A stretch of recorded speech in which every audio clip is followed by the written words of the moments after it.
আলোচনা হচ্ছে মালিক আমাদের কাছে কি চায়, আল্লাহ আমাদের কাছ থেকে কি তালাশ করে। যেমন আমি আল্লাহর কাছে রিজিক চাই, আমি আল্লাহর কাছে হায়াত চাই, আমি আল্লাহর কাছে সুস্থ একটা বডি চাই, আমি আল্লাহর কাছে আমার পরিবারের জন্য উন্নতি চাই, আমি আল্লাহর কাছে এক কথায় আমি যেন কষ্ট না পাই, সকল সুখ আমি চাই, এরপর মানুষের কল্যাণ কামনা করি। ঠিক একইভাবে আমি মরার পর জান্নাত চাই। তো মালিকের কাছে শুধু আমি চাইতেই আছি, চাইতে আছি, চাইতে আসি, এক পক্ষে তো হয় না। তো মালিক বলে তুইও তো চাইবি, কিন্তু আমিও তো মাবুদ হিসেবে চাইতে পারি। তো মালিক কি চায় এটা তো জানতে হবে, কারণ আমি কি চাই এটা আমি জানি, আপনি কি চান সেটা আপনি জানেন। কারণ আপনার দোয়া একরকম হবে, আমার দোয়া আরেক রকম হবে। আপনি হয়তো বা টাকা চাইতে পারেন, আমি সুস্থ শরীর চাইতে পারি, উনি হায়াত চাইতে পারে। এক একজনের চাওয়া এক এক রকম, কিন্তু মালিক বান্দার কাছে এক এক রকম চায় না, মালিক সকল বান্দার কাছে একরকমই চায়। যেমন আমি আপনাকে খুশি করতে পারবো না, কেন? আপনার চাহিদা ভিন্ন। আমি এইদিকেও খুশি করতে পারবো না, কারণ এইদিকের চাহিদা আরেক রকম। আমি এইদিকেও খুশি করতে পারবো না, কারণ এদিকের চাহিদা আরেক রকম। তো আমার মালিক বলে বান্দা আমি এক একজন থেকে এক এক লেভেলে চাচ্ছি না, আমি সকল বান্দা থেকে একটাই জিনিস চাই। তো মালিক কি চাও? আল্লাহ বলে আল্লাযী খালাকাল মাউতা ওয়াল হায়াতা, তিনি সেই আল্লাহ যিনি মৌত অর্থাৎ মৃত্যু এবং হায়াত অর্থাৎ জীবন সৃষ্টি করেছেন। তো আল্লাহ তো প্রথমে জীবন সৃষ্টি করেছেন, এরপর সৃষ্টি করেছেন কি? মরণ। কারণ জন্ম নিলেই মরতে হয়, কিন্তু মালিক বলছেন আল্লাযী, তিনি খালাকা, যিনি সৃষ্টি করেছেন, আল মৌতা, মরণকে, ওয়াল হায়াতা, জীবনকে। মরণ আগে জীবন পরে, কিন্তু আমাদের চোখে দেখছি জীবন আগে মরণ পরে। তা আমার মালিক আপনাকে এই শব্দের মাধ্যমে, কারণ আল্লাহর কালাম এটা অতি উচ্চ মানের, এটা নিম্ন লেভেলের নয়। বুঝবো না বলেই তো সর্বপ্রথম বলেছে ইকরা, পড়, গবেষণা কর। কারণ এটা ত্রিপটক নয় যে কুললেই বুঝবি, এটা গীতা নয় যে কুললেই বুঝবি, এটা আল কোরআন। বুঝতে গেলে দুইটা জিনিস লাগবে, একটা মাওলার মোহাব্বত লাগবে, আর একটা তোমার এলম লাগবে।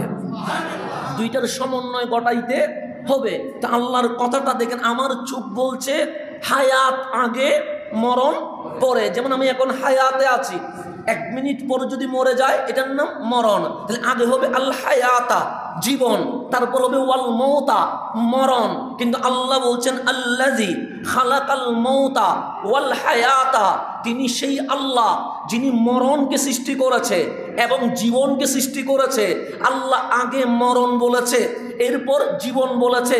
মালিক আমরা তো দেখছি মায়ের পেট থেকে আসলাম, এটার নাম জীবন, এরপর মারা গেলাম, এটার নাম মরণ। তাহলে জীবন আগে মরণ পরে। কিন্তু আপনি বলছেন আল মৌতা, মরণ সৃষ্টি করলেন, ওয়াল হায়াতা, এরপর জীবন সৃষ্টি করলেন। বুঝি নাই আমার মালিক আপনাকে জানাচ্ছে দুনিয়ার জীবনের তা জীবন নয়, আসল জীবন তোমার মরণের পর, যেটা তুমি জান্নাতে চলে যাবে। সেই জন্য মালিক মরণ আগে বলেছে, মানে দুনিয়ার হায়াতকে আল্লাহ তুচ্ছ বানিয়ে দিয়েছে। যেই জীবন নিয়ে আমি স্বপ্ন দেখছি, মালিক এটা গণার ভিতরে ধরে নাই। যেই জীবন নিয়ে আমি মারামারি করছি, মালিক এটাকে কোরআনের কোনো শব্দ দিয়ে অ্যাপ্লাই করে নাই। আল্লাহ বলছে আল্লাযী খালাকাল মাউতা ওয়াল হায়াতা, যিনি মরণ আর জীবনকে সৃষ্টি করেছেন। কেন করেছো? সে লিয়াবলুয়াকুম আইয়ুকুম আহসানু আমালা, যাতে আমি পরীক্ষা করতে পারি, আজমাইশ করতে পারি। যেমন এখন ইন্টার এক্সাম চলছে, HSC, আমরা দোয়া করছি মালিক তাদেরকে কামিয়াব করো। তা আল্লাহ বলে দাখিল বা HSC বা SSC যেটাই বলেন, আলিম যেটাই বলেন, মালিক বলে এই পরীক্ষায় যে কোনো একটা হয়ে যাবে। প্রথম বছর পাস না করলে সেকেন্ড বছর কোনো মতে উঠতে পারবা, কিন্তু তোমার হায়াত থেকে মরণ পর্যন্ত প্রত্যেকটা সেকেন্ড আমি এক্সামিনেশনের খাতা বানিয়ে দিয়েছি।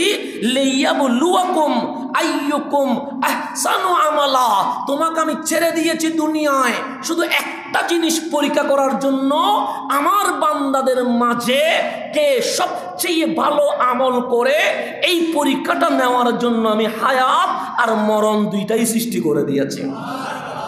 এখন আমার জীবন পরীক্ষায় আছে, আমি এক্সামে আছি, আপনিও কিসে আছেন? পরীক্ষায় আছেন। যেমন আমরা নামাজ পড়ি কি পড়বো না? এখন পড়বো না নামাজ, এটা তো জাস্ট খুতবা, এরপরে অ্যারাবিক হবে, এরপর আমরা কোথায় দাঁড়িয়ে যাব? নামাজে।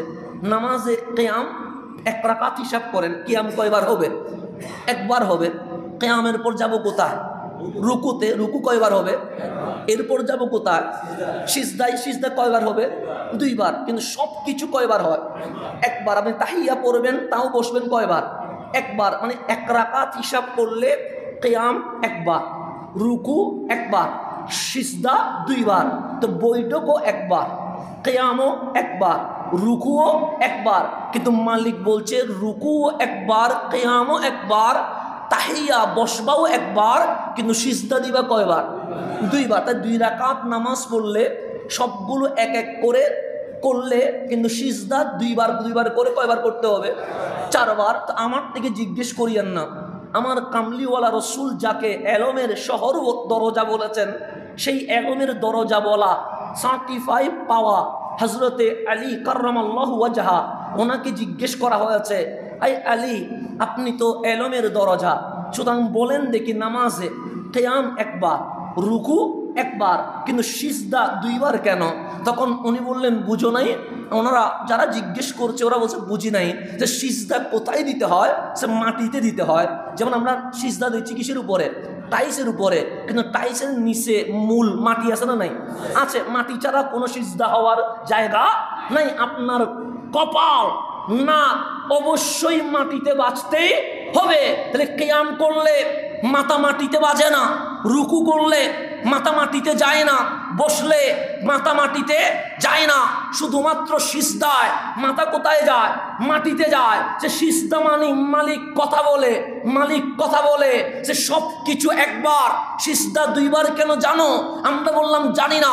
সে প্রথম যখন সিজদা দিলা তখন তোমার কপাল, তোমার নাক মাটিতে বসে গেছে, তখন কোরআন তোমাকে বলছে মিনহা খালাকনাকুম, এই কপাল শোনো শোনো, আমি মালিক তোমাকে এই মাটি থেকেই সৃষ্টি করেছে। যখন কপাল কোথায় চলে গেছে তখন মাটির দিকে তাকায়া মালিক বলছে মিনহা খালাকনাকুম, তোমার কিসের অহংকার, তোমার কিসের গৌরব, তোমার কিসের আমিত্ব, কিসের তোমার বংশমর্যাদা? মিনহা খালাকনাকুম, আমি তোমাকে মাটি থেকেই বানিয়েছি। এখন আপনি উঠে গেলেন, আবার গেলেন কোথায়? সিজদায়। দ্বিতীয় সিজদায় যখন কপাল আর নাক লেগে গেছে তখন মালিক আপনাকে বলছেন ওয়াফিহা নুঈদুকুম, যেই মাটি থেকে তুমি আসছো সেই মাটিতেই তোমাকে আসতে হবে। তাহলে প্রথম সিজদা আমার হায়াতের কথা বলেছে, দ্বিতীয় সিজদা আমার মরণের কথা বলছে। ওয়াফিহা নুঈদুকুম, তোমাকে আবার কোথায় নিয়ে যাব? কবরে। মাঝখানে যে সিজদার মাঝখানে এক সিজদা দিয়ে যে উঠছো, এখানে 10 সেকেন্ড 20 সেকেন্ড বসছি কি বসি নাই? বসছি। মাওলা আলী বলে এই বসাটার নাম জীবন। এই বসাটার নাম কি? প্রথম সিজদাটা তোমার জন্ম, দ্বিতীয় সিজদাটা তোমার মৃত্যু। এই মাঝখানে যে 10-20 সেকেন্ড বসলা, এটাই তোমার জীবন। এই জীবনে আর কিছুই নাই। দেখতে দেখতে তোমার জীবন চলে যাবে। সেই জন্যই সকল নামাজে আজান আছে, জানাজায় আজান নাই। সকল নামাজে একামত আছে, জানাজায় একামত নাই। কেন? মালিক বলছে আজান একামত দেওয়ার সময় পাবে কোথায়? তোমার জীবন তো শুরু হয়েছে, শেষ কখন হবে তুমি জানো না। সুতরাং জন্ম যখন, তখন ডান কানে আজান দিয়ে দাও, বাম কানে একামত দিয়ে দাও, তাকে জানিয়ে দাও জানাজার আজান হয়ে গেছে, জানাজার একামত হয়ে গেছে, এখন শুধু নামাজটাই বাকি আছে। এটার নাম জীবন। এটার নাম কি? তা আল্লাহ বলে এই সামান্য জীবন, সামান্য জীবন, এই জীবনের কোনো গ্যারান্টি আছে? নাই। ওয়ারেন্টি আছে? নাই। আল্লাহ এই সামান্য জীবনে তুমি পাগলামি করছো, এই সামান্য জীবনে তুমি মানুষের উপর জুলুম করছো, এই সামান্য জীবনে তুমি নিজের আধিপত্য বিস্তারের জন্য তোমার পরিবার, তোমার সমাজের পরিচয় তুমি ভুলে গেছো। যেমন যিনি অল্প থেকে বড় হয়ে যায়, উনি নিজের বাবাকেও মাঝে মাঝে পরিচয় দিতে চায় না। কারণ কেন? আমার আধিপত্য আছে, আমার বাবা নিম্ন লেভেলের যদি হয় আমি পরিচয় দেই কেমনে? সেই জন্য যিনি উপরে উঠে যায় তিনি আর কৃষক বাবা পরিচয় দিতে চায় না।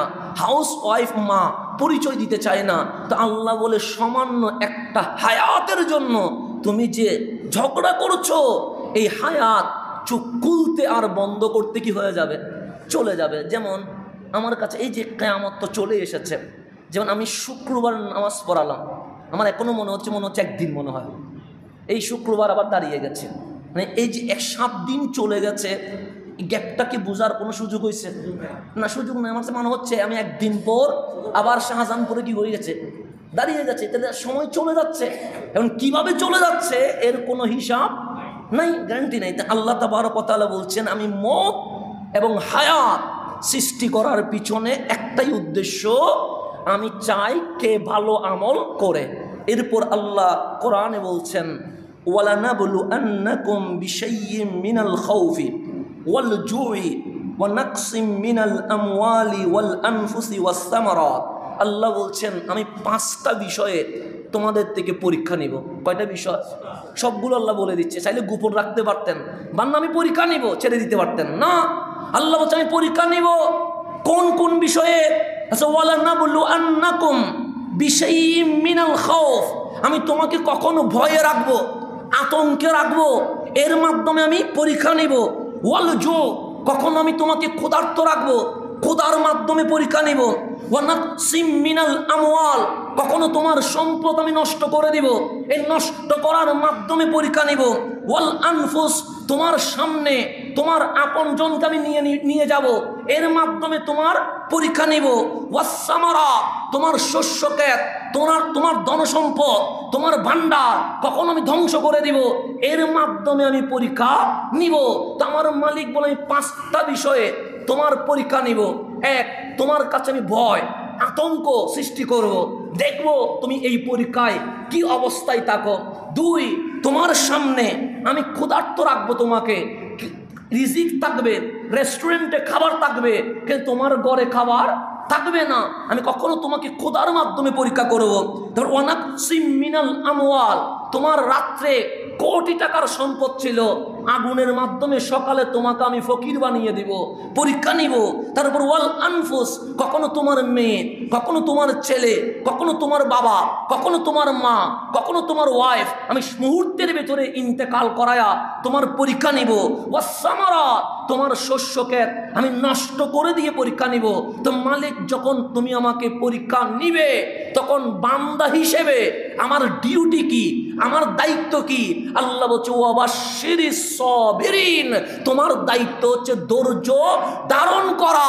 তুমি যদি ধৈর্য ধরে আলহামদুলিল্লাহ বলো, হাবিব ওই ধৈর্যশীলকে বলে দেন ওয়াবাশশিরিস সাবিরিন, দুনিয়াতে নিলেও আমি আখিরাতে তাদের জন্য জান্নাতুল ফেরদৌস রেখে দিয়েছে।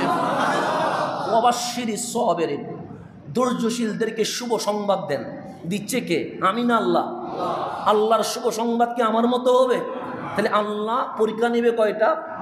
এরপর মালিক পরীক্ষাকে কি বলেছেন দেখেন, আমরা যখন বিপদে পড়ি তখন আমরা স্বাভাবিকভাবে বলি মুসিবতে আছে, বলি কি বলি না?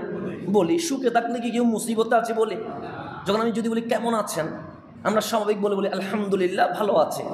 যখন কেউ থাকে না তখন এদিকে ডেকে বলি হুজুর একটু মুসিবতে আছে, দোয়া করেন। মুসিবত কি? চাকরি নেই। মুসিবত কি? ব্যবসায় লস হয়ে গেছে। মুসিবত কি? ঘরের মধ্যে শান্তি নেই। মুসিবত কি? আমি যেটা চাচ্ছি সেটা পাচ্ছি না। তাহলে আমরা স্বাভাবিকভাবে যখন বিপদে পড়ি তখন বলি মুসিবতে আছে। তা আল্লাহ প্রথমে বলছে ইবতেলা। ইবতেলা মানে এক্সাম, পরীক্ষা নিব। তো যে বেশি পড়ে তার জন্য এটা মুসিবত নয়, তার জন্য পরীক্ষা দেওয়া এটা ভালো জিনিস। কিন্তু যে পড়ে নাই তার জন্য মুসিবত। তা আমার মালিক বলছে পরীক্ষা তো নিচ্ছে কে? আল্লাহ। শিক্ষা বোর্ডে নিচ্ছে না, না মাদ্রাসা শিক্ষা বোর্ড নিচ্ছে, না আমাদের কারিগরি শিক্ষা বোর্ড নিচ্ছে, না কোনো শিক্ষা বোর্ড নিচ্ছে না। বোর্ড কারটা? মালিকেরটা। তো মালিক বলছে আল্লাযীনা ইযা আসাবাতহুম মুসিবা, আল্লাহ শব্দ ব্যবহার করছে মুসিবা। সে যেই পরীক্ষা দেখ সে মুসিবতে আছে, তার মানে বিপদের মধ্যে আছে। মালিক বলছে আমার পরীক্ষা সহজ নয়, আমার পরীক্ষা মুসিবত। সেই জন্য বান্দার মধ্যে সবচেয়ে আপন নবী রাসূল, এরপরে সাহাবায়ে কেরাম, আহলে বাইত রসুল, এরপরে তাবিঈন, তবে তাবিঈন, আউলিয়ায়ে কেরাম, এরপরে আমরা তো আমার কামলিওয়ালা রসুল বলে আল্লাহ যে মুসিবতে দেয়, মুসিবত মানে পরীক্ষা নেয়, সবচেয়ে কঠিন পরীক্ষা সাধারণ বান্দা থেকে করে না, সবচেয়ে কঠিন পরীক্ষা কোনো অলি গোস আবদাল থেকে করে না, সবচেয়ে কঠিন পরীক্ষা করে নবী রসুল থেকে। আর সবচেয়ে এই জমিনে কঠিন পরীক্ষা নিয়েছেন আল্লাহ স্বয়ং হাবিবুল্লাহ থেকে। সেজন্য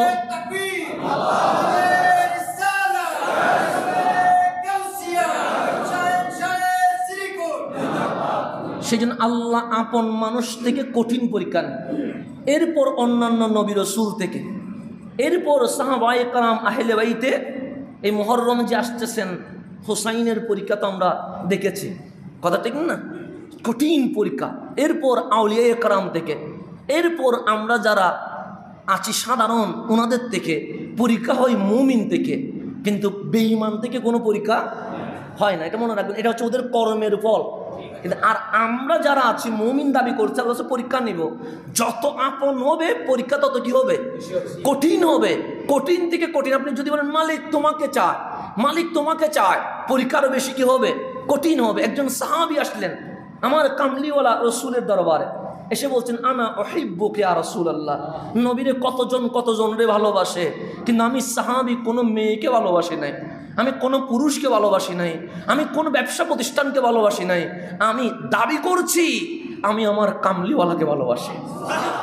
ভালোবাসার চিঠি দিচ্ছেন কাকে? রসুলকে। আমার রসুল বলছেন ইয়া রাজুল, হে পুরুষ, কি বলছো? তুমি একটু খেয়াল করে দেখেছ? আমাদেরকে যদি কেউ বলে হুজুর আপনাকে আমি ভালোবাসি, আমরা কি বলবো? সাবধান, কি বলছো তুমি? ভেবে বলছো? এটা জিজ্ঞেস করবো না, আমরা হাসি দিয়ে বলবো আমিও তোমাকে ভালোবাসি। ভালোবাসতেই পারে, কিন্তু আমার রসুল বলছেন তুমি কি বলছো, তো ভেবে চিন্তে বলছো? তো সাহাবী অবাক হয়ে গেছে, আমি ভালোবাসার দাওয়াত নিয়ে এসেছি কামলিওয়ালা রসুলের কদমে, আর আমার রসুল বলছেন কি বলছো তুমি? ভেবে বলছো? যাও, আমার ভালোবাসা কঠিন জিনিস, আর একটু ভেবে চিন্তে আসো। উনি অনেকক্ষণ ভাবার পর আবার আসলেন, এসে বললেন ইয়া রাসূলুল্লাহ, আমি যত ভাবনা সব ভেবেছি, আমি দেখলাম আমার জানের চেয়েও আমি আমার রসুলকে বেশি ভালোবাসি। আমার রসুল বললেন ভাবনাটা হয় নাই, কঠিন বিষয়, এই সমুদ্রে ডুব দিলে বিপদ আছে, নিতে পারবানি বিপদ? সাহাবী বললেন নিতে পারবো। আমার রসুল বললেন আবার যাও, আর একটু ভেবে এসো, কারণ আমার ভালোবাসা বড় কঠিন জিনিস। 2-1 ঘন্টা পর আবার এসে বললেন ইয়া রাসূলুল্লাহ, আর বলিয়েন না ভাবনার জন্য, আমার যত ভাবনা আছে আমি সব ভেবে চিন্তে বলছি আমি আমার কামলিওয়ালারে আমার জানের চেয়েও বেশি ভালোবাসি। আমার রাসূল বললেন অপেক্ষা করো, তুমি অচিরেই গরিব হবা। কেন? আমি নবীকে ভালোবাসবা আর দুনিয়াতে তুমি 10 তলা 20 তলা বিল্ডিং এ থাকবা, মানাই না, তুমি অচিরেই ফকির হবা। কেন? আমার প্রেমিকরা দুনিয়াতে পায় না, আমার প্রেমিকরা তো জান্নাতে পায়। তাহলে নবীজির ভালোবাসার দাবিদারদের দুনিয়াতে কঠিন হবে কি হবে না? হবে। আপনার সমস্যা থাকবে, সমস্যা যদি তাকে মনে করবেন প্রেম খাটি আছে, প্রেম কি আছে? খাটি আছে। টেনশন যদি আসে প্রেম খাটি আছে, দুঃখ যদি আসে প্রেম কি আছে? খাটি আছে। আর যদি বলেন না আমার তো হয়ে যাচ্ছে, তার মানে প্রেমের মধ্যে ভেজাল আছে। প্রেমে কি আছে? নিজেকে নিজে মাপতে পারবেন। আল্লাহ নিজে কোরআনে আমি সামনে আসছি। তাহলে নবীকে ভালোবাসলে যদি বেশি ভালোবাসেন, মুসিবত কম হবে না বেশি হবে? বেশি হবে। সিদ্দিক আকবর কোটিপতি ছিলেন, নামতে ইন্তেকালের সময় আর কিছুই নাই। উসমান ও যুন্নুরাইন ছিলেন তো কোটিপতি। সেই জন্য আমরা দোয়া করার সময় বলি মালিক দৌলত উসমানী দাও, বলি কি বলি না? বলি। কিন্তু ইন্তেকালের সময় কিছুই নাই। কেন? ওই মুসিবত চলে এসেছে। কারণ দাবিদার কার? আমার নবীর প্রেমিক দাবি করলে মুসিবত আসতেই থাকবে, বিপদ আসতেই থাকবে। কেন? আল্লাহ বলে হায়াতটা কিছুই নয়, এটা ধোঁকা, প্রতারণা। তোরা দুনিয়াতে চাস কেন? কারণ দুনিয়ার সূর্য একদিন ডুবে যাবে, কিন্তু জান্নাতের সূর্য তো কখনো ডুববে না। তা আল্লাহ বলছে আমার বান্দার আমি জান্নাতে দিব, দুনিয়াতে কিছুই চাইও না, এটা এমনি জাস্ট খেয়ে দিয়ে চলে গেলেই চলবে। তাহলে মুসিবত আসবে কি আসবে না? তা আল্লাহ বলছে যদি আমার বান্দাটা আমার প্রেমিক হয়, আমার রসুলের প্রেমিক হয়, ইসলাম কোরআনের প্রেমিক হয়, বলছে ইজা আল্লাযীনা ইজা আসাবাতহুম মুসিবা, যখন তারা মুসিবতে পড়ে, মুসিবত মানে পরীক্ষায় পড়ে, তা আল্লাহ বলে কোনো পরীক্ষা সহজ নাই, সবগুলো কি হয়ে যাবে? মুসিবত হয়ে যাবে। দেখবেন কাজ হওয়ার কথা 2 দিনে, কিন্তু সপ্তাহ চলে গেছে, মাস চলে গেছে, কাজ হচ্ছে না, এটা না মুসিবা। তো এরকম মুসিবত কি করতে থাকবে? আসতে থাকবে, আলিঙ্গন করতে থাকবে। তা আল্লাহ হচ্ছে আল্লাযীনা ইজা আসাবাতহুম মুসিবা, যখন আমার বান্দা মুসিবতে পড়ে। তো মুসিবতে পড়লে আমরা কিসে পড়ে যায়?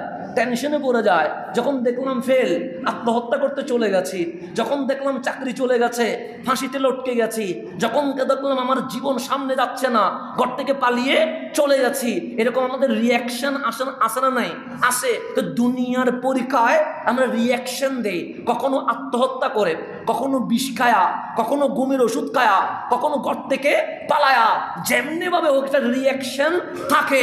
তো আল্লাহ বলছে আমার বান্দাকে যখন আমি মুসিবতে ফেলে দেই, পরীক্ষা যখন নেই, সে আত্মহত্যা করে না, সে ঘুমের ট্যাবলেট খায় না, সে কোনো প্রকার বিষ প্রক্রিয়া দিন হয় না, সে টেনশনে পড়ে ঘর থেকে পালিয়ে যায় না। মালিক বান্দা মুসিবতে পড়লে তখন কি হয়? সে কলু, তখন ওই মুসিবতে পড়া আমার পরীক্ষার্থী বান্দারা বলে ইন্না লিল্লাহ ওয়া ইন্না ইলাইহি রাজিউন। আরে কিসের মুসিবত? আমরা তো আল্লাহরই যাব, তো আল্লাহরই কাছে। দেখেন পরীক্ষার্থী বান্দা বলে যে ইন্না লিল্লাহি ওয়া ইন্না ইলাইহি, আমরা সবাই আল্লাহ, যাবো কার কাছে? আল্লাহর কাছে। সফর আমার এখান থেকে চলে যাবে কোথায়? আল্লাহর কাছে। সুতরাং আমার কোনো টেনশন আছে তো মুসিবতে, মুসিবত আমার টেনশনেই আছে, কিন্তু বলছে আমার কোনো কি নেই, টেনশন নেই। কেন? আমি তো মালিকের, যাবো কার কাছে? মালিকের কাছে। সেই জন্য হায়াত যেটা আছে সেটার পর মরে গেলে পৌঁছে যায় না। অনেক সময় আমরা রসুলের শানেও বলে ফেলি নবী তো ফসে গেছে, এরকম বলি কি বলি না? বলি, মাটির সাথে মিশে গেছে বলি। রসুল না, রসুল তো অনেক দূরের বিষয়। আপনিও ফসবেন না, আপনিও মরবেন না, কারণ হায়াতের কিছু থাম আছে, কিছু স্টেপ আছে। যেমন আগে ছিলেন আলমে আরওয়া, যেখানে বডি ছিল না, রু ছিল, এটার নাম হায়াত। এটার নাম কি? এরপর আপনার ওই আলমে আরওয়ার যে বাজেট, এটা শেষ হয়েছে, মালিক বলে মায়ের পেটে চলে যা। আমি আপনি রু মায়ের পেটে আনার পর মালিক একটা বডি বানিয়েছে। বানাইছে কি বানায় নাই? মায়ের পেটে কি বডি সারা ছিলাম না বডি সহ ছিলাম? একদিন ছিলাম না 10 মাস, 8 মাস, 9 মাস, মালিক যারে যেভাবে রাখছে আর কি। সেখানে কি মরা ছিলাম না জিন্দা ছিলাম? জিন্দা ছিলাম। তাহলে আল্লাহ ওইখানে একটা হায়াত দিয়েছে, ওটাও একটা আলমে আরওয়া থেকে আসলাম কোথায়? ফিলবাতান, মায়ের পেটে। মায়ের পেটে একটা হায়াত আছে, হায়াত শেষ, মালিক বলে দুনিয়াতে চলে আয়। আসলাম কোথায়? দুনিয়াতে। 20, 30, 40, 50, 60 চলে গেছে। মালাকুল মউত এসে বলছে, মালিক বলছে তোর হায়াত শেষ, তো যাবো কই? সে ইলাল কবর, তুই কবরে যাবি। গেলাম কবরে, কবরে যদি মরে ফুঁসি যান, মুনকার নকির আসবে কেমনে? কথা ঠিক না? কবরে যদি মরে বসে যান, এখানে আবার প্রশ্ন হবে মান রাব্বুকা ওয়ামা দীনুকা। তো প্রশ্ন কি মরা থেকে হয় না জিন্দা থেকে হয়? যেমন ধরেন আমাদের কেউ মরে গেছে, এইচএসসি পরীক্ষা চলছে, এরকম মধ্যে অনেক পরীক্ষার্থী অ্যাক্সিডেন্টে মারা গেছে, আসে না নাই? ওর থেকে কি পরীক্ষা নিবে? কারণ সে চলে গেছে ড্যাড, তখন স্কুল কর্তৃপক্ষ দেখাবে সে মারা গেছে। যে মারা যায় তার কোনো পরীক্ষা নাই। আর কবরে যাওয়ার পর কি আছে? তার মানে কি মারা গেছেন? মরারে কেউ জিজ্ঞেস করবে তোর রবকে, তোর দিন কি, এটা কে যিনি তোমার কবরে এসেছে, এটা জিজ্ঞেস করবে। তার মানে কবরে এটা হায়াত আসে না নাই? আসে। কামলিওয়ালা বলছেন যদি তুমি মুমিন হও, তিরমিজি শরীফের হাদিস, যদি তুমি কি হও? মুমিন হও, তোমার কবর 3.5 হাত থাকবে না, তোমার কবর হবে রাউদাতুম মিন রিয়াদিল জান্নাহ। উপরে হাত দিয়ে মাফলে 3.5 হাত হয়, ভেতরে তো জান্নাতুল ফেরদাউসের বাগান হয়ে যায়। রসুল বলছে, এটা আমি বলি নাই। আর যে কাফের অবস্থায় মারা গেছে, বেঈমান অবস্থায় মারা গেছে, এটা হুফরা, জাহান্নামের আগুনের কূপ হয়ে যায়। তাহলে কারো কবরের নিয়ামত চলছে, কারো কবরে মুসিবত চলছে। কবরের জীবন শেষ হবে, মালিক বলবে ইজা জুলজিলাতিল আরদু জিলজালাহা, জমিন কাঁপছে বান্দা। তো আমরা বলবো মালিক কেন কাঁপছে? যে তোমার মায়ের পেট যখন তোমাকে জন্ম দিচ্ছে তখন কি ব্যথা উঠে নাই? আমরা বলছি হ্যাঁ উঠেছে। এটার নাম কি? আমরা সে প্রসব বেদনা। সে মা যদি সন্তান জন্ম দিলে প্রসব বেদনা উঠে, প্রত্যেকটা কবর এক একটা মায়ের পেট হয়ে গেছে। আজ জমিন সন্তানকে নতুন করে জন্ম দিবে, সেই জন্য জমিনের প্রসব বেদনা উঠছে। আল্লাহ জমিন কাঁপলে আমরা কি করব? আল্লাহ বলে আর থাকার সুযোগ নাই। ও আখরাজাতিল আরদু আসকালাহা, বান্দা উঠে যা। মালিক আসবো কোথায়? সে হাসরের ময়দানে চলে যায়। এখন আমরা উঠে আসলাম কোথায়? হাসরের ময়দানে। কোরআন বলছে হাসরের ময়দানটা, হাসরের ময়দানটা কয়শো বছর যাবে?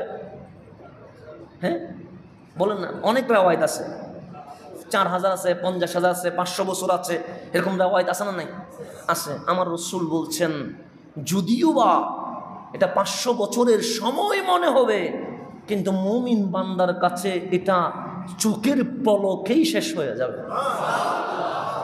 5 মিনিটের ভিতরে কি হয়ে যাবে? শেষ হয়ে যাবে। যেমন আমরা যদি বলি যে 1 ঘন্টাটা 5 মিনিটে শেষ হয়ে যাবে, আপনি কি বিশ্বাস করবেন? বলবেন পাগল হয়ে গেছেন। 1 ঘন্টা কেমনে 5 মিনিটে শেষ হয়? হ্যাঁ, আপনার জন্য 5 মিনিটে শেষ হয় নাই, কিন্তু আশিকের জন্য 5 মিনিটে শেষ হবে। যেমন বাসর ঘরের রাতটাও রাত, এমনি ঘরের রাতটাও রাত। কিন্তু যখন নতুন স্বামী বাসর ঘরে যায়, রাত তো পুরাই ছিল, কিন্তু ওনার কাছে মনে হয়েছে চোখের পলকে রাত কি হয়ে গেছে।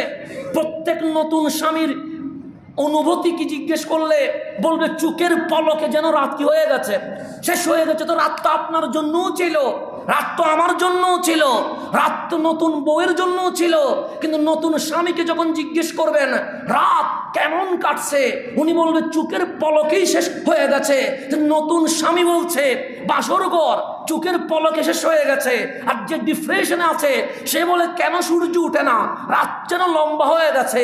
আর আপনি বলছেন না আগের মতোই তো আছে। এক একজন এক এক রকম বলছে। তা আমার কামলিওয়ালা বলছে হ্যাঁ হ্যাঁ, হাসরের ময়দানের লম্বা টাইম মুমিন বান্দার মনে হবে সেকেন্ডে চলে গেছে। কেন কেন কেন? সে মুমিন যখন কামলিওয়ালার দিকে নজর দিবে, কোন সময় 1000 বছর চলে গেছে খেয়ালই করতে পারবে না। প্রেমিক তখন ওইটা কেটে যাবে এমনিতে, তখন বলবে এত কম হয়েছে কেন? কারণ সে তো অন্য কিছু দেখে না, সে দেখছে কারে? রাসূল আরবিকে দেখছে।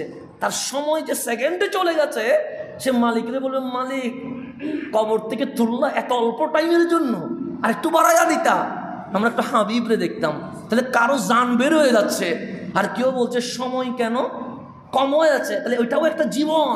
ওই জীবনের পর মালিক বলবে ফুলসিরাত পার হয়ে যা। ফুলসিরাত পার হওয়ার পর কামলিওয়ালার পিছনে যারা, ওরা জান্নাতে চলে যাবে। তাহলে আমরা কি আশা করি না আমরা জান্নাতে যাব? আমরা কেমনে নিরাশ হই যে আমরা জান্নাতে যাব না? আমরা নিরাশ হওয়ার তো কোনো সুযোগই নাই। সুযোগ আছে? নাই। কারণ সুযোগ থাকবে কোত্থেকে? আমরা তো পাগলামি করেছি রহমতুল্লিল আলামিনের জন্য। তো আল্লাহ বলছেন মুসিবতে যখন পড়ে যায় তখন আমার বান্দা বলে ইন্না লিল্লাহি ওয়া ইন্না ইলাইহি রাজিউন। এরপর যখন বান্দা পরীক্ষায় পাশ হয়ে যায়, মালিক বলছে উলাইকা আলাইহিম সালাওয়াতুম মির রাব্বিহিম ওয়া রাহমা। উলাইকা মানে যারা মুসিবতের পরীক্ষায় পাশ হয়ে গেছে, তাদের উপর আমি আল্লাহর পক্ষ থেকে সালাওয়াত অনুগ্রহ বর্ষণ হয়, রহমত বর্ষণ হয়। উলাইকা হুমুল মুহতাদুন, তারাই হেদায়েত প্রাপ্ত। দুনিয়াটাও আমি পরীক্ষায় পাশ হওয়ার পর সহজ করে দিব এবং জান্নাতের হিসাব নিকাশও সহজ করে দিব। তাই আমরা পরীক্ষায় আসি না? নাই, আছি। এখন এখানে একটু গভীরভাবে যদি খেয়াল করেন, আল্লাহ তাবারক ওয়া তাআলা পরীক্ষায় রেখে বান্দাকে 2টা স্টেপ দান করেন। কয়টা স্টেপ? কিসে রেখে? পরীক্ষায় কারণ পাশ করলে A+ পায়, ফেল করলে আরেকটাতে চলে যায়। তাহলে এরকম স্টেপ কয়টা হয়? কেউ উপরে উঠছে, কেউ নিচে নামছে। কিসের কারণে? পরীক্ষার কারণে। আপনি পরীক্ষা দিয়ে পাশ করলে 1 টক্কা, পরীক্ষাতে ফেল করলে আরেক স্টেপে চলে যাবেন। তো আল্লাহ বলছে আমি যখন পরীক্ষা নেই তখন বান্দার 2 হালত হয়। দুইটা অবস্থা হয়। মালিক কি হয়? লাকাদ খালাকনাল ইনসানা ফি আহসানি তাকওয়িম। যখন আমার বান্দা পরীক্ষায় পাশ করে তখন বান্দা এত দামি হয়ে যায়, মক্কার চেয়েও দামি হয়ে যায়, কাবার চেয়েও দামি হয়ে যায়, আরশের লৌহে কলমের চেয়েও দামি হয়ে যায়। এটা হচ্ছে বান্দার প্রথম স্টেপ। কিসে পাশ করলেন? পরীক্ষায়। এরপর বলছে সুম্মা রাদাদনাহু আসফালা সাফিলিন। আর পরীক্ষায় ফেল করলে বান্দা থাকে না, মানুষ আর মানুষ থাকে না, আসফালা সাফিলিন, নামতে নামতে কুকুরের চেয়ে শুকুরের চেয়ে আরো বেশি নামতে নামতে আমার মালিক বলছে তাকে আমি ফিরিয়ে দিয়েছি হীনদের হীনতম রূপে, এমন নিম্ন জায়গায় ফেলে দিয়েছি যেই নিচে আর কারো যাওয়ার সুযোগ নাই। তাহলে পরীক্ষা হওয়ার পর স্টেপ কয়টা হয়ে যায়? একটা উপরে উঠে যায় আর একটা নিচে নেমে যায়। উপরে উঠাটাও সীমা নাই, নিচে নামাটাও কি নাই, সীমা নাই। আপনি কুকুরের চেয়েও খারাপ, আপনি শুকুরের চেয়েও খারাপ। কেন? জাহান্নামে তো আর কুকুর শুকুর যাবে না, জাহান্নামে যাবে তো আমার মতোই মানুষ। কথা ঠিক না? তাহলে পরীক্ষা হবে কয়টা? দুইটা। এখন আল্লাহ রাব্বুল আলামিন বলছেন তুমি যখন জমিনে চলছো, তোমার বালেক হওয়ার মানে প্রাপ্তবয়স্ক হওয়ার পর তোমার পরীক্ষা শুরু হয়ে আছে। এখন আমার বিবেক আছে না নাই? আচ্ছা, বিবেকেই মানুষের সর্বোচ্চ আদালত। আমার বিবেক, আমি জানি আমি কি পাপ করেছি, শুধু আমার শাস্তি কি হবে এটাও আমি জানি। হয়তো অনেকেই জানে না, সেটা আমি জানি না, জানি আপনারটা আপনি জানেন।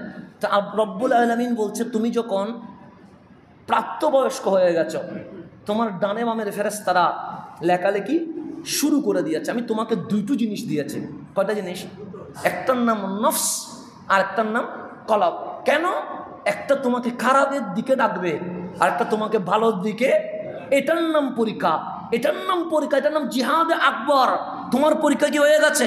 শুরু হয়ে গেছে। তোমাকে আমি দুইটা ক্যাপাসিটি দিয়েছি, ডিভাইস দিয়েছি। একটার নাম হচ্ছে সিফতে মালাকুতিয়াত, আরেকটার নাম হচ্ছে সিফতে বাহিমিয়াত। একটা হচ্ছে ফেরেশতাদের গুণে গুণান্বিত করেছি, আর একটা পশুদের গুণে গুণান্বিত করেছি। সেই জন্য আমার কাছে আল্লাহ সফটওয়্যার দুইটা দিয়েছে, ডিভাইস দুইটা দিয়েছে। এক ডিভাইস মানুষকে মসজিদে আনে, আরেক ডিভাইস মানুষকে সিনেমা হলে নিয়ে যায়। ডিভাইস কয়টা? দুইটা। দুইটা দেওয়ার পর আল্লাহ কি বলছে জানেন? আল্লাহ আমাদের পরীক্ষাটাকে সহজ করে দিচ্ছে। ফাআলহামাহা ফুজুরাহা ওয়া তাকওয়াহা। আচ্ছা, ফাআলহামাহা নফসকে বানানোর পর আমি আল্লাহ তাকে ইলহাম করেছি। কি করেছি? ইলহাম। ইলহাম মানে ওহী করা আর কি। আমি তাকে ইলহাম করছি। ফাআলহামাহা, হামাহা মানে নফসকে আমি ওহী করেছি। কি ওহী? সে ফুজুরাহা ওয়া তাকওয়াহা, কোনটা অসৎ কর্ম, কোনটা সৎ কর্ম, কোনটা করলে সওয়াব হয়, কোনটা করলে গুনাহ হয়, এই জিনিসটা আমি অটোমেটিক আমার বান্দার নফসের ভিতরে ইলহাম করে দিয়েছে। যেমন সিনেমায় যাওয়া খারাপ, এটাকে আমাকে কোরআন সুন্নাহ দিয়ে বলতে হবে? এটা আপনার অলরেডি নফস বলবে এটা খারাপ। আপনি মসজিদে আসা ভালো, এটাকে আমি কোরআন দিয়ে বোঝাইতে হবে? অটোমেটিক আপনার কলব বলবে মসজিদে আসা ভালো। আমি আমার বাবার উপর, বাবাকে গালি দেওয়া, আমার মাকে বৃদ্ধাশ্রমে পাঠানো, এটা খারাপ। এই জিনিসটাকে আমাকে মাহফিল করতে হবে? এটা অটোমেটিক আমার কলব বলবে এটার চেয়ে বড় জুলম দুনিয়ার জমিন আর কিছুই নাই। কিন্তু আপনি যখন আপনার উপরে লেভেলে যাওয়ার পরেও আপনার মাকে যখন আপনি খাওয়ায়া দিচ্ছেন, অটোমেটিক আপনার মন বলছে এটার চেয়ে বড় ভালো আমল এই জমিন আর নাই। বলছে না? বলছে। তাহলে ভালো কোনটা, খারাপ কোনটা, এটা কোরআন সুন্নাহ দিয়ে মাহফিল করার দরকার নেই। তারপর এটা মনে করার জন্য বলা আর কি। যেমন ফারুক আজম রাদিয়াল্লাহু তাআলা আনহু, আমিরুল মুমিনিন, খলিফাতুল মুসলিমিন, যিনি দুনিয়াতে জান্নাতের সার্টিফিকেট পেয়েছে, এর চেয়ে বড় কিছু আর আছে? আমি যাব কিনা আমি নিজে জানি না, কিন্তু ফারুক আজম দুনিয়াতে জানে উনি জান্নাতি। উনি দুনিয়াতে গ্যারেন্টি ওয়ারেন্টি সহকারে জানে। কেন? কারণ হাবিবুল্লাহর জবান বলেছেন ওমর আপনি জান্নাতুল ফেরদৌসে যাবেন। এর চেয়ে বড় শুভ সার্টিফিকেট আর হতে পারে? উনি যখন ইন্তেকাল করছে তখন ওনার আংটি মোবারক খুলে দেখা হচ্ছে, ওনার আংটিতে লেখা আছে মৃত্যুই সর্বশ্রেষ্ঠ নসিহত। কার? ফারুক আজমের আংটিতে লেখা আছে মৃত্যুই সর্বশ্রেষ্ঠ নসিহত। এর চেয়ে বড় নসিহত আর নাই কেন? মরণের কথা স্মরণ পড়লেই মানুষ অটোমেটিক সোজা হয়ে যায়। কথা ঠিক না? যিনি জান্নাত পেয়ে গেছে দুনিয়ায়, উনি ওনার আংটিতে লিখে রাখছে মৃত্যুই সর্বশ্রেষ্ঠ নসিহত। কেন? আমি যেখানে যাব আমার আংটি আছে, আমার চোখ আংটির দিকে পড়বে। যদি বেখেয়ালে যদি কোনো কিছু চলে আসে, যখন চোখ আংটির দিকে যাবে, তখন ওমরের কলব বলবে, ওমর, দুনিয়াটা আসল কিছুই নয়, আজ না হয় কাল তুমি ওমরকে দুনিয়া ছেড়ে চলে যেতে হবে। দেখেন সাহাবায়ে কেরামের জীবন চলার পাতিও হিসেবে ওনারা কি করেছেন? নসিহত লিখে রেখেছে কোথায়? আংটিতে। তাহলে আমরা কি করছি? যিনি জান্নাত পেয়ে গেছে উনি আংটিতে লিখে রাখছে মৃত্যুই সর্বশ্রেষ্ঠ নসিহত। যেখানে যাবে মৃত্যুর কথা মনে পড়বে, মরণের কথা মনে পড়লে আর বামে যাওয়ার কোনো সুযোগ আছে নাই? সিরাতে মুস্তাকিম থেকে নড়ার সুযোগ আছে নাই? আজকে দুনিয়ার লুবি হয়েছে কেন? মৃত্যুর কথা ভুলে গেছে। আজকে যে অনেকে বিক্রি হয়ে যাচ্ছে, অনেকে দুনিয়ার কারণে ইসলাম ছেড়ে দিচ্ছে, এগুলো কেন? কারণ সে মরণের কথা ভুলে গেছে। ও মনে করছে আমি ভিআইপি থাকবো, আমি 5 স্টার রুমে থাকবো, এগুলোর কারণেই তো দুনিয়াতে আমরা বিক্রি হচ্ছি।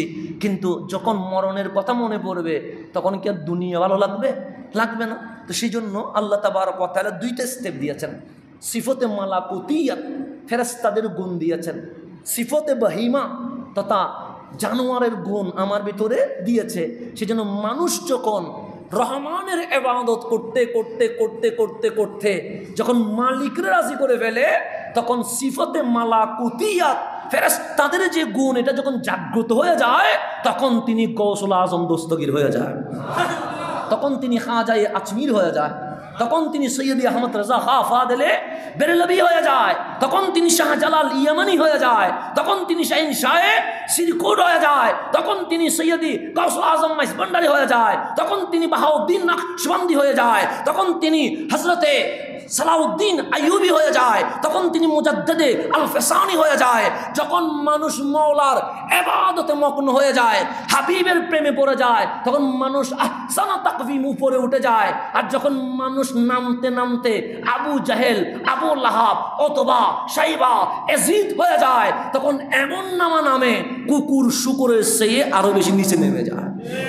তো আল্লাহ তাবারক ওয়া তাআলা বলছেন, আমি পরীক্ষা নেই কয় বিষয়ে, কিন্তু তোমরা যে পরীক্ষায় পড়ে যাও সেখানে কিছু সবব আছে, কারণ আছে, কস আছে। মালিক সেগুলো কি? আল্লাহ বলছেন, যুইয়িনা লিন-নাসি হুব্বুশ শাহাওয়াতি মিনান নিসাই ওয়াল বানিন ওয়াল কানাতিরিল মুকান্তারাতি মিনাজ যাহাবি ওয়াল ফিদ্দা ওয়াল খাইলিল মুসাওয়ামাতি ওয়াল আনআমি ওয়াল হারসি। আল্লাহ বলছে পরীক্ষা কিভাবে শুরু হয়? যুইয়িনা মানে সৌন্দর্য করে দেওয়া হয়, মানে চোখের মধ্যে কি লাগে, একটা আকর্ষণ সৃষ্টি করে দেওয়া হয়। যেমন আপনি যেটা সুন্দর লাগে আপনার, সেটা আমার সুন্দর নাও লাগতে পারে, কারণ আল্লাহ আপনার চোখে সেটাকে সুন্দর করে দিয়েছেন। আর আমার চোখে সেটা কি হয় নাই, সুন্দর হয় নাই, আমি কাছে অন্য কিছু কি লেগেছে, সুন্দর লেগেছে। সেই জন্য আল্লাহ হচ্ছে যুইয়িনা, আমি আল্লাহ মুজাইয়্যান করে দিয়েছি, আকর্ষিত করে দিয়েছি, সুশোভিত করে দিয়েছি। মালিক কি করেছ? সে হুব্বুশ শাহাওয়া, প্রবৃত্তির ভালোবাসা। প্রবৃত্তির ভালোবাসাগুলো কি কি নিয়ে হয়? আল্লাহ বলছে আন-নিসা, নারী। যখন তুমি বালেক হবে, প্রাপ্তবয়স্ক হবে, তোমার কাছে অবৈধ প্রেমের আকাঙ্ক্ষা জাগবে, জেনা, সমকামিতা, এগুলোর প্রতি মন কি হবে? দুর্বল হবে। তারপর ওয়াল বানিন, যখন বিয়ে করবা তখন তোমার অন্তর অটোমেটিক সন্তানের দিকে দুর্বল হয়ে যাবে। সন্তানের দিকে দুর্বল হওয়া পাপ নয়, কিন্তু ওই দুর্বল হওয়ার মধ্য দিয়ে স্ত্রী সন্তানের চাহিদা পূরণ করতে গিয়ে বাম হাত ব্যবহার করা, এটাই হচ্ছে সমস্যা। বুঝছেন তো? বাম হাত ব্যবহার মানে কি? তার স্পষ্ট বলতে হয় না। আজকে সন্তানের কারণে বাবা লজ্জিত হয় কি হয় না? হয়। এক ছাগল দিয়ে তো আপনারা দেখেছেন সন্তান কি করতে পারে, কথা ঠিক না? তাহলে এইভাবে করে আপনি যখন দেখবেন, তা আল্লাহর কোরআন কি মিথ্যা? আজকে এসেও আপনি কোরআন দেখেন না, আল্লাহ বলছে তোমার সন্তান তোমাকে বেজ্জুত করবে, করতেছে না? করতেছে। এই নারীর কারণে তোমার জীবন ধ্বংস হবে। আজকে শত শত যুবক অবৈধ প্রেমের কারণে, জেনার কারণে, ব্যভিচারের কারণে পাবনার হসপিটালে ভর্তি হয়ে আছে না? আচ্ছা, তাহলে কোরআন কি মিথ্যা বলেছে? না, বলছে তোমার নারীর প্রতি আকর্ষণ জাগবে। আলবানিন, সন্তানের প্রতি আকর্ষণ জাগবে। সন্তানের প্রতি আকর্ষণ জাগা দোষ নয়, কিন্তু সন্তান বিবিকে পরিবারকে খুশি করতে গিয়ে দেশের সম্পদ লুণ্ঠন করা এটাই আসল অপরাধ। এটাই আসল অপরাধ। দুর্নীতি করা এটা আসল কি? তো এগুলো কি আসলে আপনি কোটি টাকা দুর্নীতি করে কি নিজে পড়বেন? নিজে খাইলে কত টাকা খাইতে পারবেন? তা কার জন্য করছে? সন্তানের জন্য, বিবির জন্য, পরিবারের জন্য, অমুক তমুকের জন্য। তা আল্লাহ সেটাই বলছে, তোমাকে শেষ করে দিচ্ছে, পরীক্ষা শুরু হয়ে গেছে তোমার। তারপর বলছেন আল কানাতিরিল মুকান্তারাতি মিনাজ যাহাবি ওয়াল ফিদ্দা, তোমার ভিতরে সম্পদের লোভ, রাশি রাশি সোনার উপর জমা করার মতো কি আসবে? ভালোবাসা, আকর্ষণ জাগবে। সোনার উপর বলতে এখানে ডলারও চলে আসবে, টাকাও চলে আসবে। টাকা এগুলো স্বর্ণের উপর কি হয়? ভিত্তি হয়। তাহলে এখন টাকা, ডলার এগুলোর প্রতি আমাদের প্রেম আছে না নাই? আছে। এরপর আল্লাহ বলছেন ওয়াল খাইলিল মুসাওয়ামা, চিহ্নিত ঘোড়া, মানে যেটা আধুনিক। তো ঘোড়া বলতে সেই জামানায় তার পাইজারও ছিল না, এই জামানায় পাইজারও আছে। এটাই বুঝাইছে যে চিহ্নিত ঘোড়া, মানে ঘোড়াটার কোয়ালিটি কি হবে? উপরে হবে। তা আমাদের বাইক আছে, তখন আমাদের স্বপ্ন জায়গা এটা যদি কার হয়ে যায়, কার আছে। আমাদের স্বপ্ন যদি একটা কি হয়ে যায়, বক্সি হয়ে যায়, বক্সি আছে। আমাদের স্বপ্ন একটা যদি পাইজারও হয়ে যায়, এরকম স্বপ্ন আছে না নাই? আছে। আস্তে আস্তে পরীক্ষা শুরু হয়ে গেছে। তারপর আল্লাহ ওয়াল আনাম, চতুষ্পদ জন্তু, ওয়াল হারাস, এবং তোমার শস্য ক্ষেত, সম্পদের প্রতি তোমার লোভ লালসা চলে আসবে। মালিক বলে আমার বান্দা 4টা কারণে পরীক্ষায় পড়ে। 1 নম্বর শাহাওয়াত, প্রবৃত্তির ভালোবাসার প্রতি চলে যায়, আওলাদের মোহাব্বত চলে আসে, মাল দৌলতের মোহাব্বত চলে আসে, মানসাব ক্ষমতার মোহাব্বত চলে আসে। এই 7টা জিনিস যখন বান্দার ভেতরে ঢুকে, বান্দার পরীক্ষা কি হয়? শুরু হয়। তাহলে সর্বপ্রথম প্রাপ্তবয়স্ক হলে মালিক বলে তোমার শাহাওয়াত, জেনা, বেবিচার, সমকামিতা, ট্রান্সজেন্ডার যেটাই বলেন, এগুলা দিয়ে পরীক্ষা শুরু হবে। তুমি যখন বিয়ে করছো, তোমার বিবি সন্তানের প্রতি তোমার আকর্ষণ কীরকম, তুমি হালাল হারাম বাছাই করছো কিনা, এটার প্রতি তোমার পরীক্ষা শুরু হবে। তোমার যখন সন্তান সন্ততি হয়ে গেছে, তোমার মাল দৌলত সম্পদের প্রতি আকর্ষণ আছে কিনা, এটা দিয়ে তোমার পরীক্ষা শুরু হবে। তারপর তুমি যখন আস্তে আস্তে করে উপরে উঠছো, তোমার মসনদের প্রতি, ক্ষমতার প্রতি তোমার আকর্ষণ, এটা নিয়ে তোমার পরীক্ষা শুরু হবে। মালিক বলে তোমার প্রাপ্তবয়স্ক থেকে মৃত্যু পর্যন্ত তোমার পরীক্ষার দ্বারা চলতেই থাকবে, কারণ তোমার দুনিয়া থেকে মরণ পর্যন্ত এই পরীক্ষা চলতে থাকবে। আর আমি মালিক তোমাকে 2টা ডিভাইস দিয়েছি, আলহামাহা, তোমাকে এলহাম করেছি কোনটা অসৎ কাজ, কোনটা সৎ কাজ। তুমি যদি তোমার ফিতরতের মধ্যে মন যদি বলে দুর্নীতি করো, আর তোমার কলব দিয়ে যদি তুমি দুর্নীতি মুক্ত হতে পারো, তোমার মন বলছে জেনা করো, তুমি যদি কলব দিয়ে জেনা থেকে বেঁচে মাওলার প্রেমে বিমূঢ় হতে পারো, তাহলে আমি আল্লাহ তোমাকে নফসে আম্মারা থেকে নফসে মুতমাইন্না বানায়া তোমাকে জান্নাতুল ফেরদৌসের বাসিন্দা করে দেব। এগুলো অনেক কথা, আমি এগুলো বলতে গেলে আপনার রাত চলে যাবে, কথা কিন্তু শেষ হবে না, কারণ কথা তো অনেক কথার মধ্যে আছে। তো আল্লাহ বলছেন নফস, নফস আছে না নাই? একটা নফসের নাম হচ্ছে নফসে আম্মারা, নফসে আম্মারা, যেটাকে জানোয়ার বলা হয় আর কি। মানে যদি বলি আমি বাংলায়, যেটাকে কি বলে? জানোয়ার। নফসে আম্মারা, যেটা আপনাকে শুধু খারাপ কাজ করতে বলবে, খুন করো, চাঁদাবাজি করো, লুটতারাজ করো, জুলুম করো। এই নফসে আম্মারাকে যদি আপনি কন্ট্রোল করতে পারেন, মানে আমাকে তাপ্পড় দিতে বলছে, আমি সালাম দিলাম, কন্ট্রোল হয়েছে। আমাকে বলছে গালি দাও, আমি তার সাথে ভালো ব্যবহার করলাম, কন্ট্রোল হয়েছে। আমাকে লাথি মারো, আমি তাকে লাথি না মেরে বুকে নিয়ে নিলাম, কন্ট্রোল হলো। আমারে বলো সিনেমায় যা, আমি মসজিদে আসলাম, কন্ট্রোল হলো। আল্লাহ বলে এই নফসে আম্মারাকে আমি আস্তে করে নফসে লাওয়ামা করে দিব। কি করে দিব? লাওয়ামা মানে 50-50। সে সিনেমাও দেখতে বলবে, সিনেমা দেখার পর আপনার আবার বলবে হাই হাই কি দেখলে, তোর মাওলা তো নারাজ হয়ে গেছে। তার মানে কি 50-50। ওইটা হচ্ছে নফসে আম্মারা, জানোয়ার ছিল। এটা বলবে ঠিক আছে ভালো হয়েছে, আর একটু লম্বা হইলে ভালো হইতো, 40 মিনিট কেন নাটক হবে, আর একটু ভালো হইতো, লম্বা হোক। এটা হচ্ছে নফসে আম্মারা। কিন্তু আপনি যখন নফসে আম্মারাকে কি করতেছেন, আস্তে করে ভাইরাসকে অ্যান্টিভাইরাস দিয়ে কি করতেছেন, ভাইরাসকে অ্যান্টিভাইরাস দিয়ে ধরে রাখছেন, তখন আল্লাহ সেটাকে নফসে লাওয়ামা করে দিয়েছে 50-50। মানে তুমি সিনেমাও দেখলা, কিন্তু সিনেমা দেখার পর মাথা ধরতেছে হাই হাই আমি কি করলাম, আমার মালিক কি হয়ে গেছে, নারাজ হয়ে গেছে। আপনি আসরের নামাজ পড়তে মসজিদে ঢুকে গেছেন। এখন নফসের লাওয়ামাকে যদি কন্ট্রোল করতে পারেন, আল্লাহ বলে এই নফসের লাওয়ামাকে আমি নফসে মুতমাইন্না করব। এটা আর জুলুম করবে না, অবিচার করবে না। নফসে মুতমাইন্না হলে আমি আল্লাহ বলবো ইয়া আইয়াতুহান নফসুল মুতমাইন্না, ইরজিই ইলা রাব্বিকা রাব্বিকি রাদিয়াতাম মারদিয়া। তখন আমি নফসে মুতমাইন্নাকে বলবো, দেরি করছিস কেন? তোর রবের কাছে আয় খুশি মনে। ফাদখুলি ফি ইবাদি, আমার বান্দাদের ভিতরে চলে আয়, প্রবেশ কর। ওয়াদখুলি জান্নাতি, নফসে আম্মারা যখন নফসে লাওয়ামা হওয়ার পরে নফসে মুতমাইন্না হয়ে যাবে, মালিক বলে তখন আমার অর্ডার হবে, ওয়াদখুলি জান্নাতি, আমার জান্নাতে তুমি প্রবেশ করো। আজকে শেষ জুমায় আমাদের নফসকে কি বানাইতে হবে? নফসে মুতমাইন্না করতে হবে। রব্বে কারিম আমাদেরকে নফসে মুতমাইন্না করার জন্য তৌফিক নসিব করে। আলোচনা কি কঠিন হয়ে গেছি না আবার? না, এটা আরো সহজ করতে পারতাম, কিন্তু সময় তো নাই, কি করব। এখন আসে সামনের দিকে যায়, আগামী মুহররম শুরু হচ্ছে। আহলে বাইত রাসূলের প্রেম ঈমানের অংশ, কথা ঠিক না? এতে কোনো সন্দেহ আছে? সাহাবায়ে কেরামকেও সম্মান করতে হবে আমাদের। আমরা হচ্ছে আহলে সুন্নাত ওয়াল জামাত। আহলে সুন্নাত, সিদ্দিক আকবর এটাও আমাদের, ফারুক আজম এটাও, ওসমান জুন্নুরাইন এটাও, মাওলা আলী এটাও রাদিয়াল্লাহু তাআলা, ইমাম হুসাইন এটাও। এখানে কাউকে দেওয়া যাবে না, সাহাবায়ে কেরামকে খারেজিকে দেওয়া যাবে না, আবার আওলাদে রাসূলকে শিয়াদের কাছে দেওয়া যাবে না। সাহাবীও আমাদের, আহলে বাইতও আমাদের, এটা কাউকে দেওয়ার কোনো সুযোগ আছে নাই। সুতরাং সাহাবায়ে কেরামের ইজ্জত সম্মান এটাও লাগবে। আবার আপনি এজিদি হলে হবে না, আপনাকে কি হতে হবে? হুসাইনি হতে হবে। আবার হুসাইনি না হলেও আপনার কপাল দাগ করে কোনো লাভ নেই, কথা ঠিক আছে না?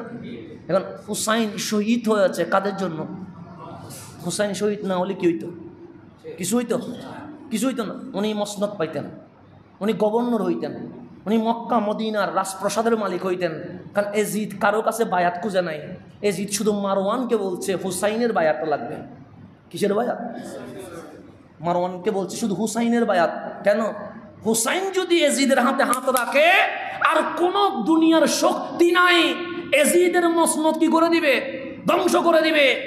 মদিনায় হুসাইন, মারওয়ান বলল হুসাইন বায়াত, হ্যাঁ হুসাইন বলে গর্দান চলে যাবে, কিন্তু আমি হুসাইন এজিদের হাতে হাত রাখতে পারবো। এই না শব্দ সর্বপ্রথম বলেছে কে? একটু গভীরভাবে বলুন, প্রথম বলছে কে?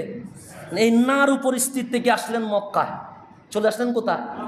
মক্কায়। অনেকেই বললেন হুসাইন এজিদ বড় মারাত্মক, কারণ যে মদ খায় তার মাথা কি থাকে না, ঠিক থাকে না, মেরে ফেলবে আপনাকে।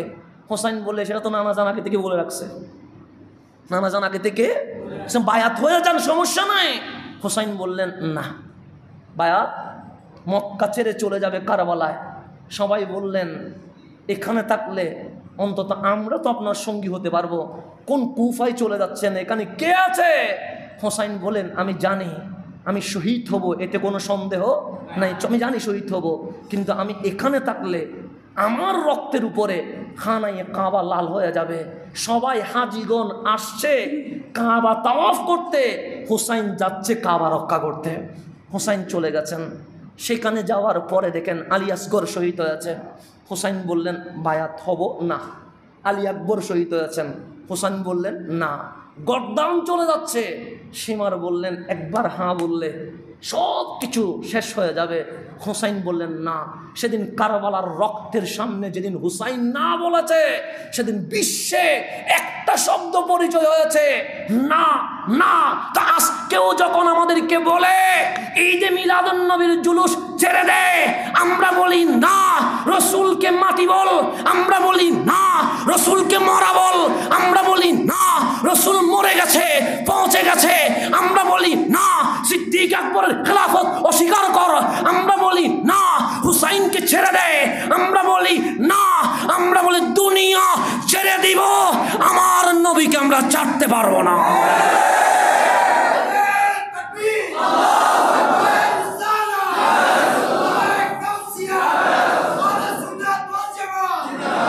তাহলে আমরা বলছি কি না না।